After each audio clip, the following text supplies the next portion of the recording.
Tonight on KGW News, the new reward to try and catch a ballot box arsonist. Plus, the local business hoping you can help spot a burglar who took off with a family heirloom. It's not about money, it's about feeling violated. Then, the local students who made sure a mother and her young kids could stay dry while living on the street. And those people deserve a warm place to sleep, so. But first, furious parents call for an entire school board to resign. You need to step down. You need to take accountability. Why they say district leaders weren't keeping their children safe.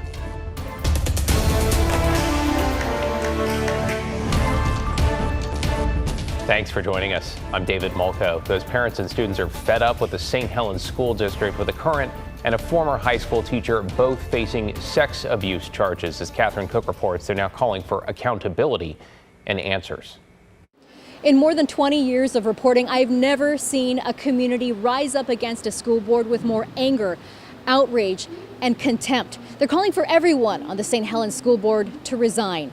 One of the teachers in question is accused of sexually abusing students for several years, and they want to know why he was allowed to teach at school for the first 2 months of the school year while he was under investigation. And for this community, it's just the latest case involving teachers or coaches accused of preying on their children. No outbursts. We're giving you time to speak. Let us speak. In St. Helens, the school board meeting was contentious from the start. Respect our kids in school. One more burst, you'll be asked to be removed. I'm sorry, but you can remove a parent, but you can't remove a teacher? Anger and frustration from every parent here after police arrested 2 teachers on Tuesday accused of sexually abusing students. I am so angry about this. Furious. Community members demanded action from the school board after they say they stood by for years as teachers in question abused kids, and accusations were ignored. They noted one of the accused, a 46-year-old choir teacher named Eric Stearns. Police arrested him Tuesday after a 2-month investigation. In court Wednesday, Stearns pleaded not guilty to charges that he sexually abused 6 different students between 2015 and January of this year.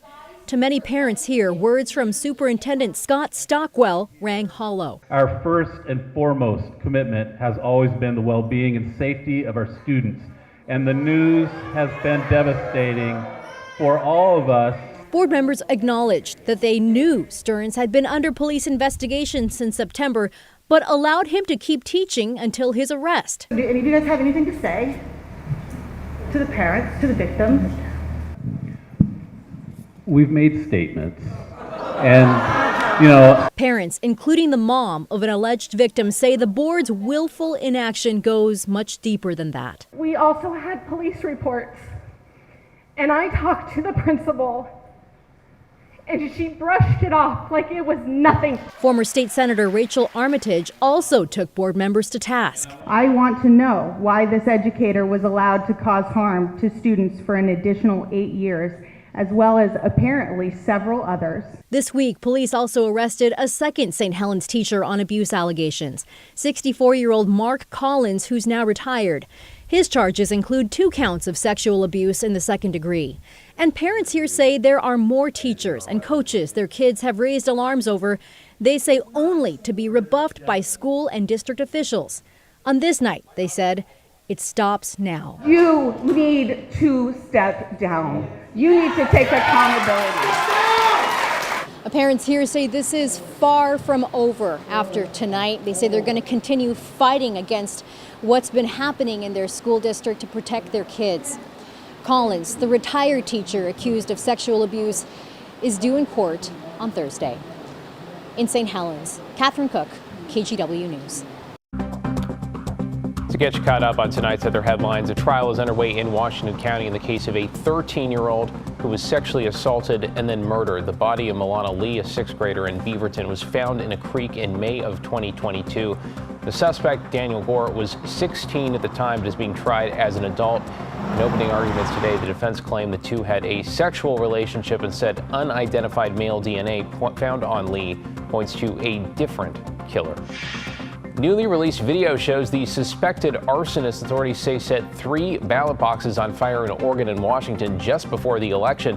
You can see the suspect appear to light and then drop something inside the box. This is from Southeast Morrison in Portland on October 28th.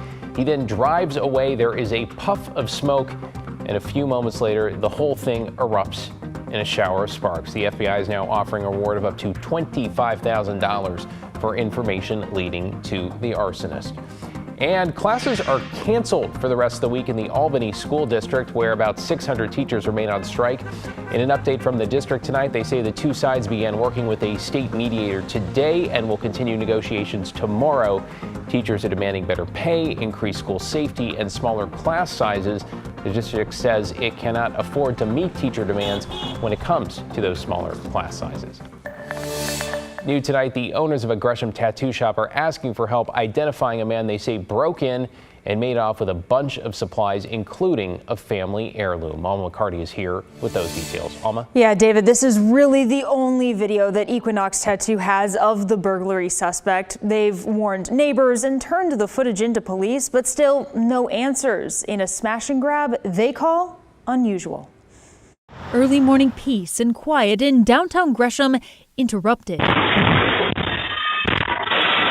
as a man smashes through the front door of Equinox Tattoo Collective. You can hear the banging around in the videos where they were just like in the business for a whole minute, and you don't know what they're doing. Shelley and Bill Gray, owners and artists, still don't know who the suspect is. 2 weeks after Gresham police responded to the shop the day before Halloween. Mostly they took tattoo supplies, which is really unusual. They took all of our back stock of needles, most of our ink, I'd say 70% of our tattoo ink. Even more surprising, what they didn't take. Computers, iPads, a projector, a brand new Xbox, the point of sale system, like collectible toys all over the place. Friends and neighbors and their landlord immediately pitched in to help, supplying them with ink, replacing the broken glass, and donating to a GoFundMe page. We just barely put ourselves out there, and the community responded with like tenfold and just took care of us. Now they're turning their attention to catching the thief. We've only started doing flyers in the last 4 or 5 days, and we haven't had any response yet.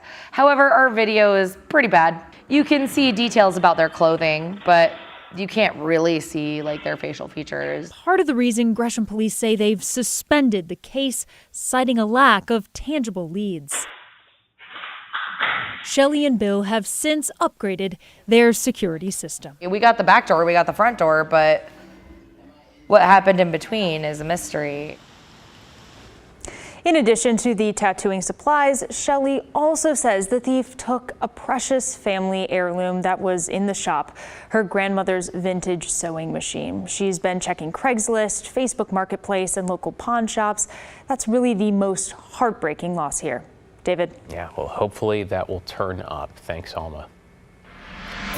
Just over a week after Election Day, and NBC News is projecting Republicans will maintain control of the House. The GOP has reached the key number of 218 seats with races called today, though there's some concern among Republicans about how much of a margin they'll end up with, given President-elect Trump has already selected several representatives for key executive branch postings. Republicans will also have control in the Senate.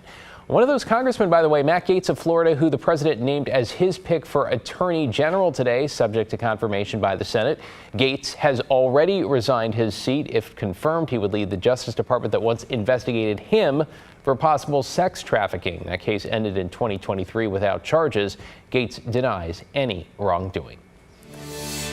Today, Portland City Council discussed expanding streetcar service further into Northwest Portland. This would be part of a plan to develop the Montgomery Park area.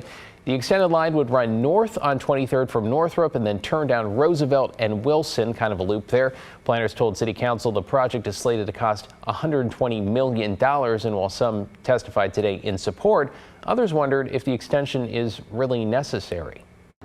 I think that much of the work of the streetcar could be done less expensively and more efficiently by electric buses as opposed to an extension of the streetcar. The Montgomery Park area plan should not be reduced to an either-or debate when driving our general employment needs.